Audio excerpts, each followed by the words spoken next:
Hola, buenos días. Bueno, pues a partir de ahora voy a abrir una serie en este canal donde voy a estar subiendo reflexiones acerca de otro libro.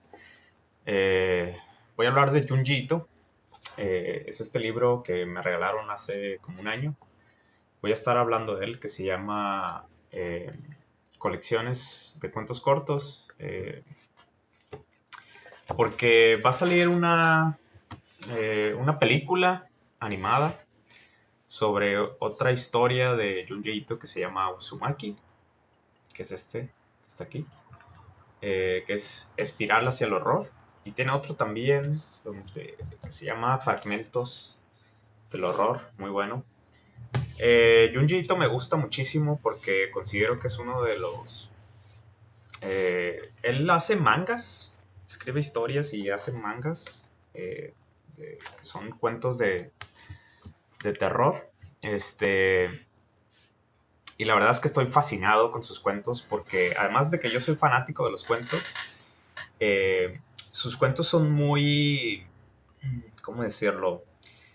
No son tan cliché como otros pueden ser, no se basan solo en algo que puede dar asco o en monstruos, sino que hay algo dentro de los mismos personajes, que se relaciona muy bien. O sea, como que algo está sucediendo en sus vidas o algo les pasa a estos personajes que reflejan de cierta forma el horror que están viviendo, ¿no? En ese sentido hay, digamos, como un correlato del mismo cuento o un cuento dentro del cuento, ¿no?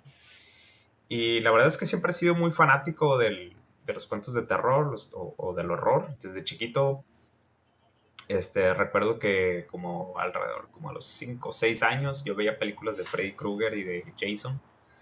Este, Películas que la verdad no debería de ver un niño chiquito.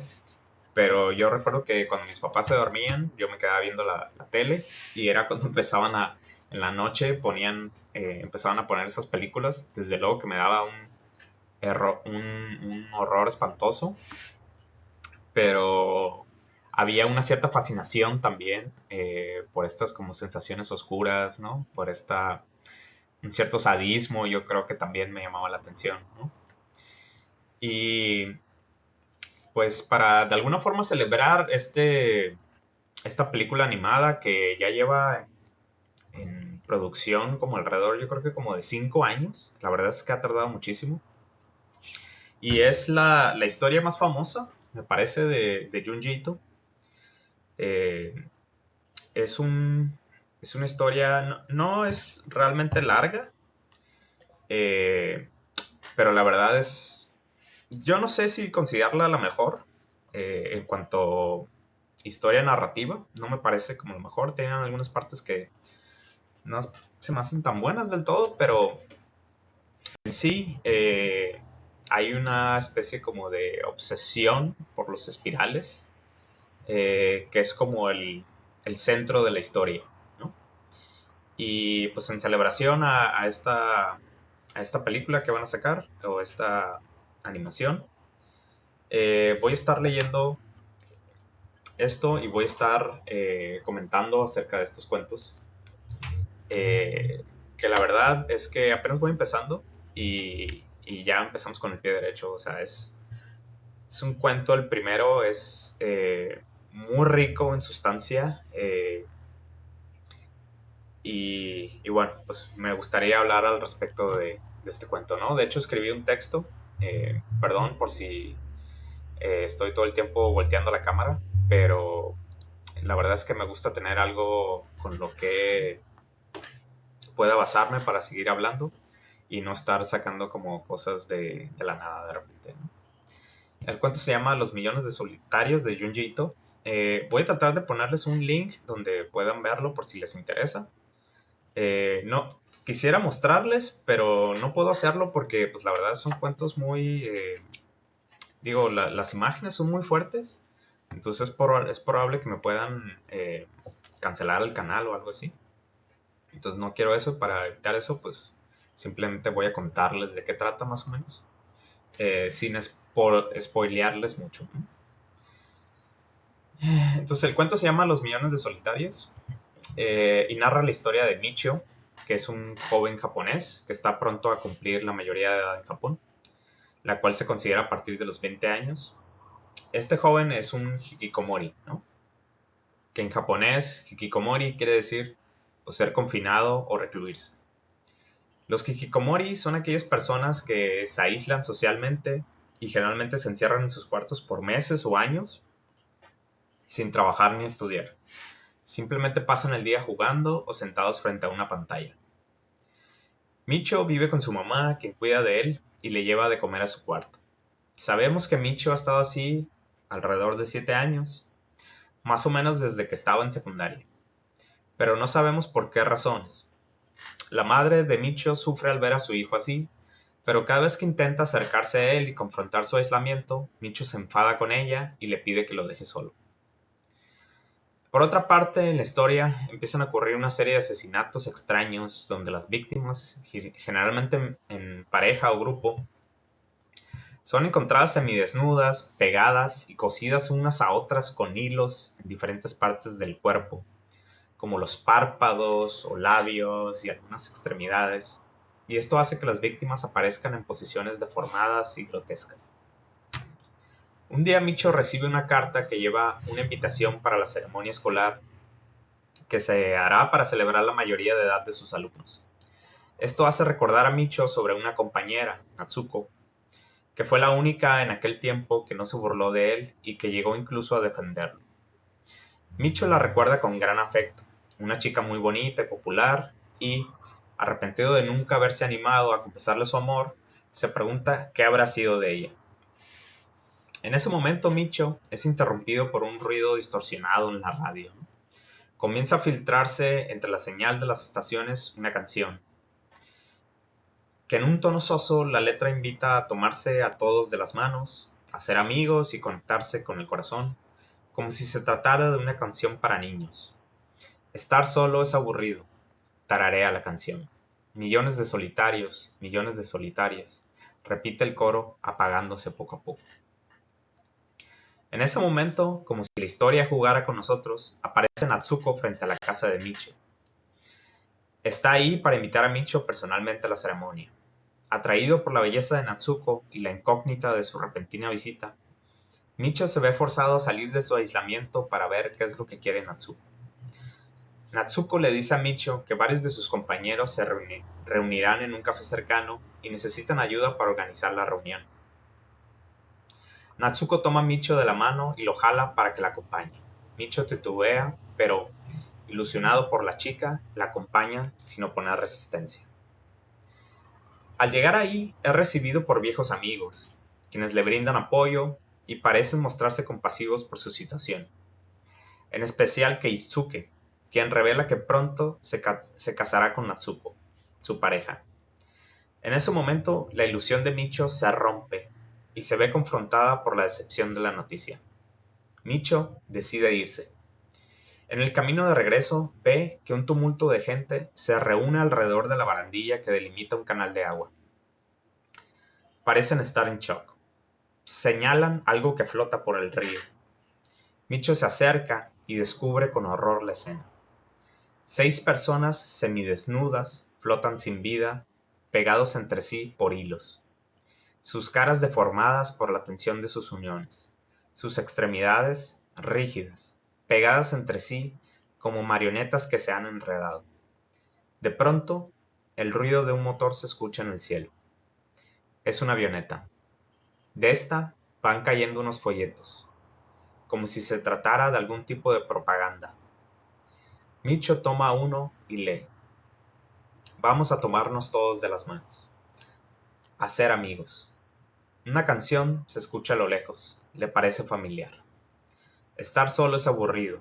Millones de solitarios, repite el coro, perdiéndose entre las nubes. Tras este suceso, Micho recordará la ceremonia que se llevará a cabo e intentará a lo largo de la historia persuadir a Natsuko que no asista a esta y la cancele, por miedo a que se conviertan en otras víctimas de estos raros asesinatos. El relato continúa, pero antes de revelar cómo termina, quisiera traer a colación ciertos elementos que me parecen muy ricos para analizar, ¿no? De entrada, me gustaría hablar de la condición de hikikomori que padece el personaje principal, Micho. Podemos especular sobre las razones que lo ha llevado a esta persona a confinarse a sí mismo, pero más allá de eso, me parece relevante analizar las condiciones que hacen posible este confinamiento y que además no están dentro del foco del relato, sino que son elementos que quedan al margen. En este sentido, la relación que Micho mantiene con su madre es central porque es ella la que juega el rol de protectora y proveedora. En principio, una persona como Micho no puede confinarse así. Si carece de un sustento económico y vital que pueda llevar a cabo los quehaceres necesarios para una vida medianamente confortable. Como personas, lo sabemos, necesitamos de alimento, de un techo, de ropa, de agua, de luz, etcétera. Necesidades básicas que cuestan tanto fuerza física como dinero. Una persona confinada en su cuarto es incapaz de proveerse a sí misma y de llevar a cabo estas tareas, a menos que tenga la vida resuelta económicamente y que pague para que alguien más le ayude. Pero incluso así, es necesario cierto nivel de autosuficiencia. En el caso de Michio, su madre es la que llena este rol, ya que, como vemos al comienzo del relato, es ella la que le lleva comida a su cuarto y le entrega el correo que le ha llegado. Por esto podemos deducir que el aislamiento de Michio no se debe solo a su voluntad, sino que es también su madre la que juega un papel activo. Alimenta, tanto literal como figurativamente, este comportamiento. Lo que pone a Michio en una relación de dependencia, pues él necesita a su madre para poder confinarse. Ya establecida esta idea, es válido preguntarnos, me parece, ¿qué ganancia obtiene la madre de esta situación tan desgastante para ella? ¿Por qué la madre, después de 7 años, sigue llevando comida al cuarto de su hijo? ¿Por qué, aunque sufre por ver a su hijo en esa condición, sigue cumpliendo ese rol de servitud de manera pasiva? Podremos responder que lo que hace porque es su madre, porque lo ama, porque no se dará por vencido, no se dará por vencida por él nunca, porque lo ama incondicionalmente. Pero aún así, esta es una respuesta insuficiente, me parece, porque la madre puede amarlo sin necesidad de castrar su autosuficiencia. Es decir, que la madre puede hacerle de comer, pero no es necesario que le lleve la comida al cuarto. Micho no está discapacitado como para que no pueda bajar a comer o para que él pueda subirse el plato a su cuarto. La madre puede incluso proveer para los gastos del hogar, pero con justa razón pedirle a su hijo que le ayude con tareas como sacar la basura, lavar los platos, su ropa. Pero como esto no es así, vale la pena especular qué es lo que lleva a la madre a conceder implícitamente el confinamiento que lleva a cabo su hijo. Es claro que la madre está activamente, aunque tal vez de una manera inconsciente, cumpliendo todas las necesidades para que su hijo permanezca encerrado en su cuarto. Y, aunque la madre parece tratar de confrontar ese confinamiento, cuando su hijo se molesta, ella cede ante sus demandas. Es decir, lo deja en paz. Para poder entender esto, quiero introducir otro elemento en el relato, y es la figura ausente del padre. A lo largo de todo el relato, el padre nunca parece estar presente ni es mencionado para nada.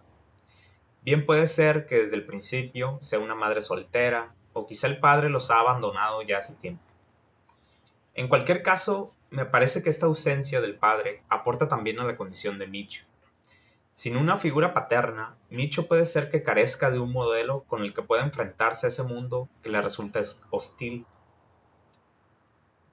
Tal vez su padre los ha abandonado a ambos, y esto ha generado en Micho un trauma en el que ha construido un fuerte para protegerse de esa falta que le genera tanta tristeza.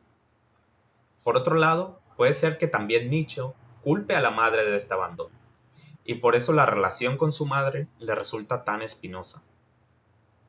Por ese lado, podemos pensar que la madre tal vez se culpe a ella misma de este abandono. Si el padre los abandonó hace años, quizá ella ha interpretado este abandono como una incapacidad como madre para proveer a su hijo de un padre, a tal punto que ha interiorizado esto en su vida. De tal modo que esta culpa tan interiorizada es la que le lleva a tratar de proveer a su hijo por la ausencia del padre, es decir, a suplir al padre. En cierto sentido, es su manera de expiar la culpa, ya que si yo, como madre, creo que soy la causante de la tristeza de mi hijo, entonces soy yo la que debo hacer algo para repararla.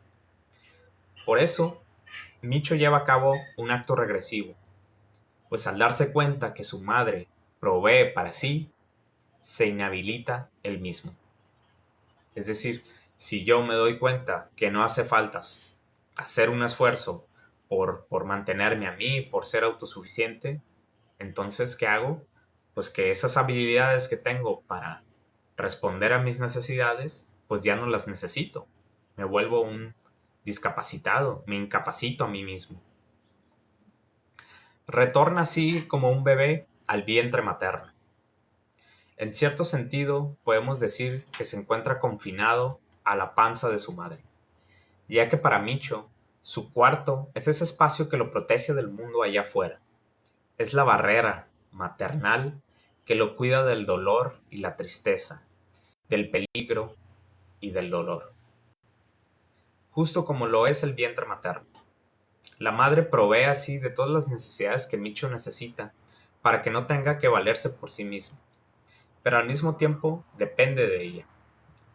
De esta manera, la madre logra subsanar su herida. Pensemos, dice la madre, no te pude proveer de un padre, pero te protegeré del mundo para que no tengas que enfrentar ese duelo. Con esto podemos entender mejor el vínculo que forman tanto Micho con su madre como su madre con Micho. Ambos se sujetan entre sí por una relación de dependencia. Micho, incapacitado, necesita de su madre para subsistir encerrado. Su madre necesita de Micho para expiar su culpa y por eso lo castra. Desde luego, esta relación para Micho es muy asfixiante, porque la sobreentrega de la madre por aliviar la tristeza de su hijo genera en Micho un sentido de repulsión. Por eso se enoja. Micho se enfurece cada vez que la madre lo alienta a dar un paseo o hacer algo que lo haga salir de su reclusión, argumentando que ya lleva 7 años así. Y aunque esto puede parecer contradictorio a la relación de dependencia, en realidad funciona como una puerta de escape, como una válvula de escape, para que todo permanezca igual. Al fin y al cabo, ella cede ante el embate de su hijo. Pero más allá de esto, las implicaciones que están en el fondo del relato y de esta relación son aún más espantosas. Y es ahí donde quisiera hacer una pequeña pausa porque es a lo que me refiero de este correlato interno de los cuentos de Junji Ito. Porque aunque empiezan a suceder cosas extrañas por fuera de su vida y es esto lo que lo lleva a enfrentarse con un cierto peligro, con un cierto horror, hay dentro de sus vidas, ya hay dentro de las relaciones, de su forma de organizarse, eh, hay una pulsación de un horror más perverso que está en el fondo de los personajes, que lo están viviendo los personajes. Y en ese sentido pareciese que lo que les pasa por fuera, las cosas que ocurren alrededor de ellos, que parecen perturbarlos, que parecen perseguirlos, son realmente un producto de lo que ellos mismos ya están viviendo, de lo que ellos mismos ya, del cuento horrorífico que ya viven en sus propias vidas. Entonces, bien, eh, si bien esta ausencia del padre los pone en una relación viciosa, ¿no?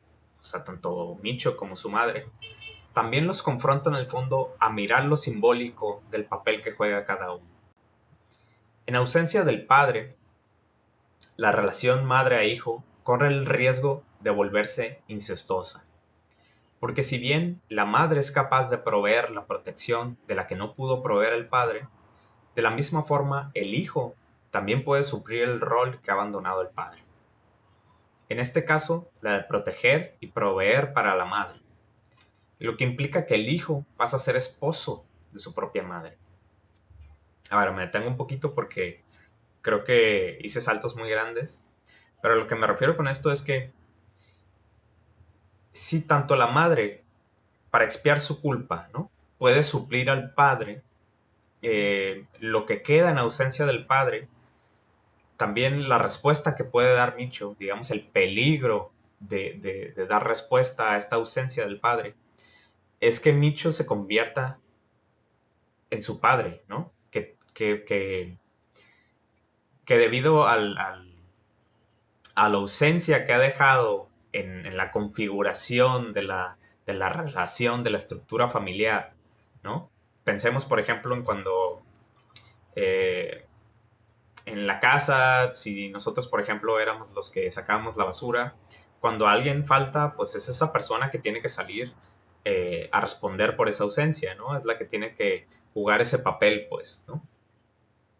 Y a veces, por ejemplo, cuando no está el padre, pues la madre le toca ser de los dos, pues, ¿no?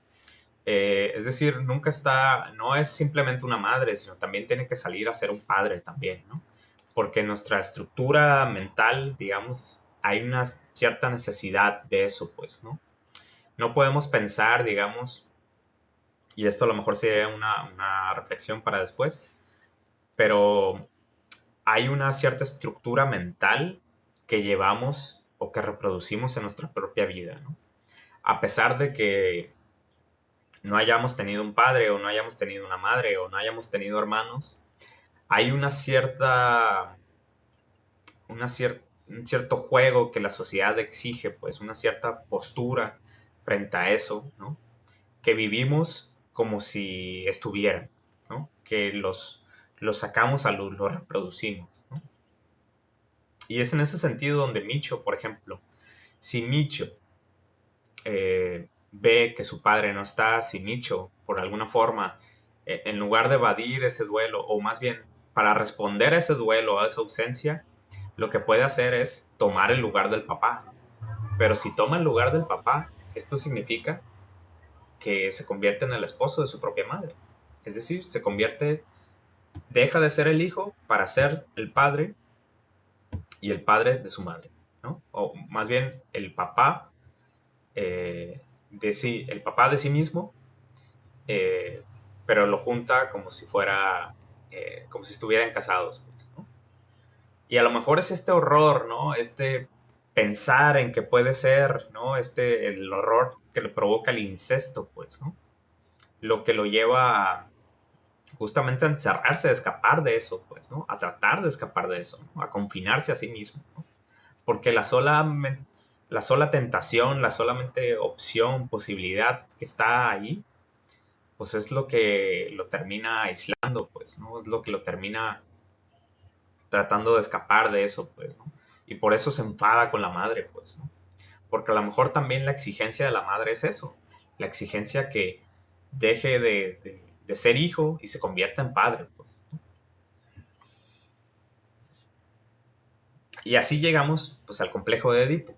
En el fondo, el horror que actúa de manera subterfugia en el relato es el del incesto, pues confronta a los personajes a esa realidad producto de la ausencia, la culpa y la manera de sobrellevar el duelo. Micho, al verse confrontado con esto, se retrae, por eso se aísla, se paraliza, se confina en el vientre de su madre, o en la figura del vientre que es su cuarto, porque es incapaz de enfrentarse a eso. Tal vez como Edipo, preferirá sacarse los ojos. Por eso cobra más relevancia el personaje de Natsuko, que empieza a aparecer después y que es esta compañera de secundaria de Micho, que fue la que lo protegió, ¿no? Al parecer Micho pues, sufría de bullying y es quien vendrá a seducir a Micho con la ilusión de una salida, pues, ¿no? Es decir, el amor que siente Micho, de alguna forma, no es solo las emociones, los afectos que puede sentir hacia Natsuko, no solo porque lo protegió, sino también porque, porque representa esa salida, pues, ¿no? O una salida, entre comillas, ¿no? Porque quizás también esa protección de la cual ha proveído Natsuko, pues, ¿no? A lo mejor lo que busca es esa madre, pues, ¿no? Y a lo mejor lo que lo tiene así confinado es justamente ese mismo horror que siente por ese deseo incestuoso que por momentos parece salir de sí mismo.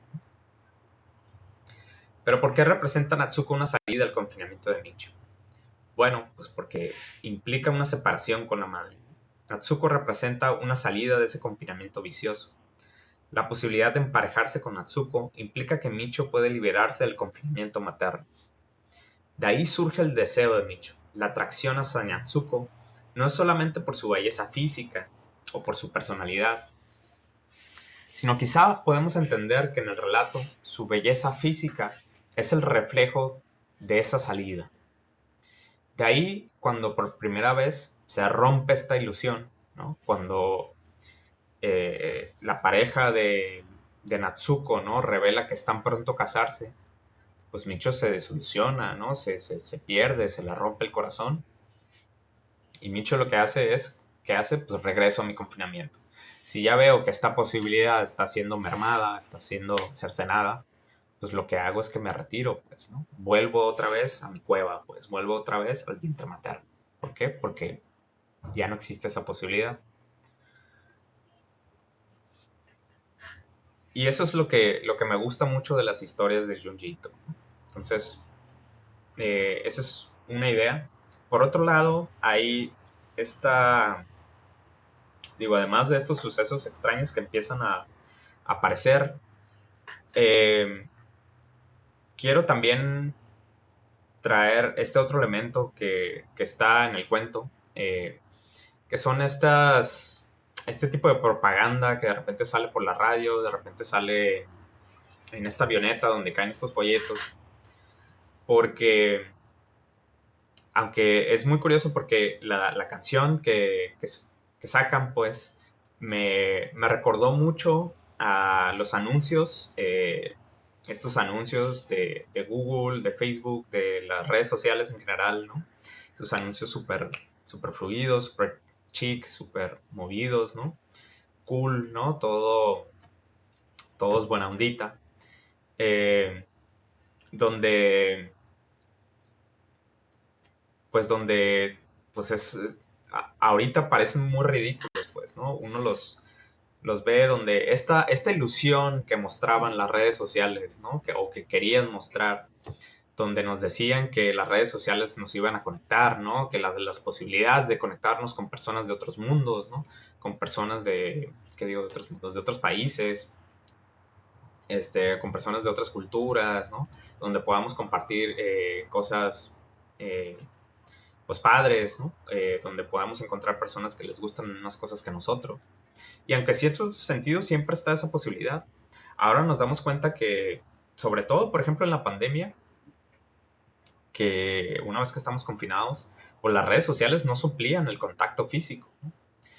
Había una necesidad por hablar, por vernos, por tocarnos, ¿no? Pero de frente a frente, de presencias, ¿no? De persona a persona, pues, ¿no? Y de alguna forma la estructura de las redes sociales lo que hace es sentirnos más separados, más vacíos, en lugar de estar conectados, pues, ¿no? Por eso, a mí, en ese sentido, en la historia de los millones de solitarios, me parece que en el fondo también hay la posibilidad de una reflexión acerca de eso, pues, ¿no?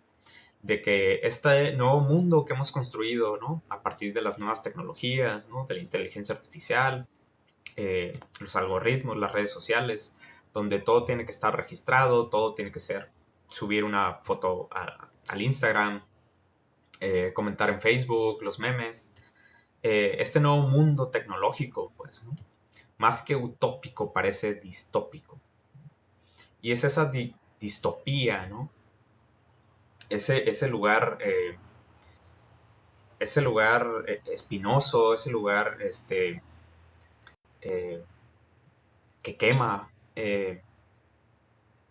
esa distopía la que puede verse en esta serie de propaganda, en esta serie de música, de canciones, donde nos invitan a todos pero lo que ha hecho, pues es hacernos a todos solitarios, pues todos en nuestros propios mundos, ¿no? pienso ahorita en este momento, por ejemplo, donde estoy yo hablándole a la cámara, ¿no? Hablándole a ustedes, tratando de conectarme con ustedes, ¿no? Pero en realidad es una ilusión.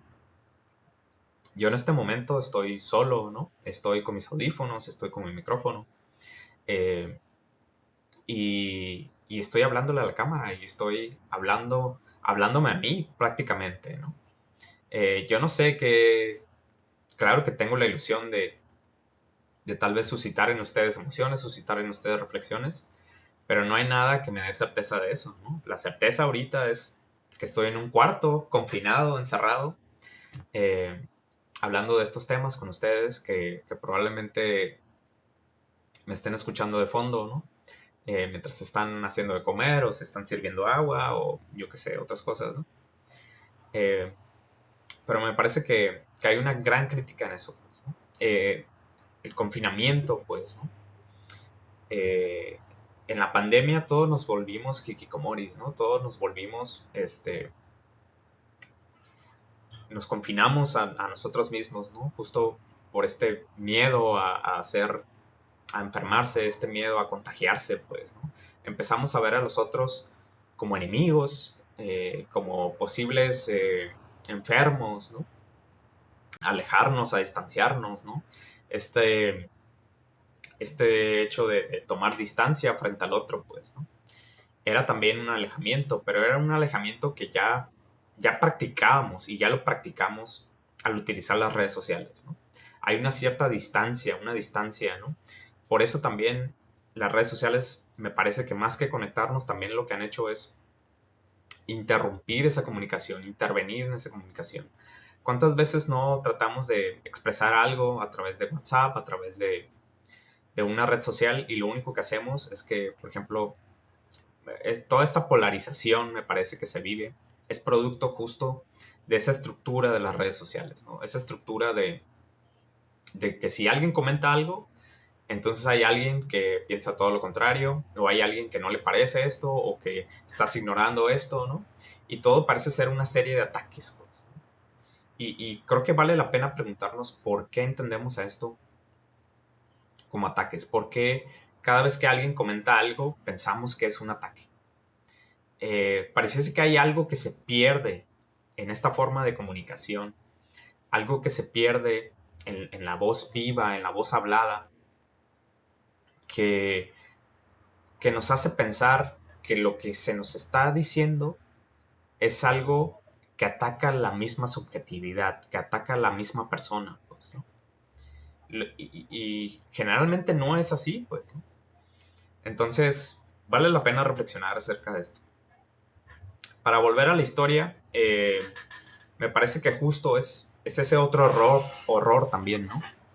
El que está suscitando en la historia, ¿no? Que es el horror de, del estar confinados, de las redes sociales, ¿no? Y eh, estos asesinatos que empiezan a ocurrir, ¿no? Donde están las personas, justamente las personas están conectadas por hilos, ¿no? Por hilos, pero en realidad esta conexión lo que produce es muerte, pues, ¿no? Son personas muertas, no son personas vivas. En el fondo es ese otro relato que está siendo contado, donde a través de estas muertes tan extrañas, ¿no? Que generan horror, la metáfora que está ahí presente es que la comunicación inerte, la comunicación de las redes sociales, la comunicación de estas nuevas tecnologías, lo único que está produciendo son seres muertos, seres marionetas, pues, ¿no?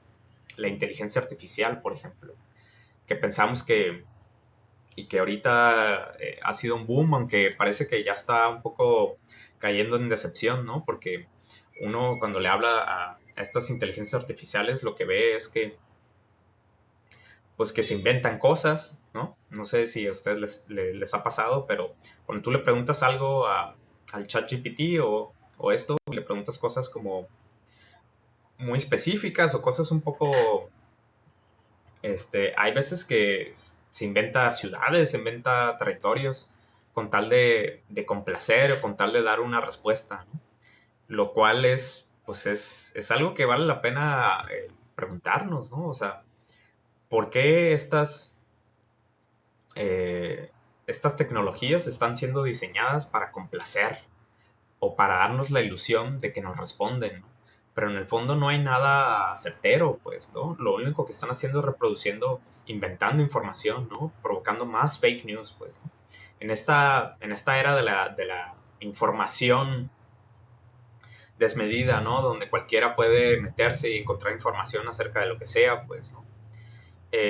Nos damos cuenta que mucha de esa información, pues, es basura, es prácticamente basura, ¿no? Mucha de esa información no está verificada, pues, ¿no? No está corroborada, ¿no? Cada vez más.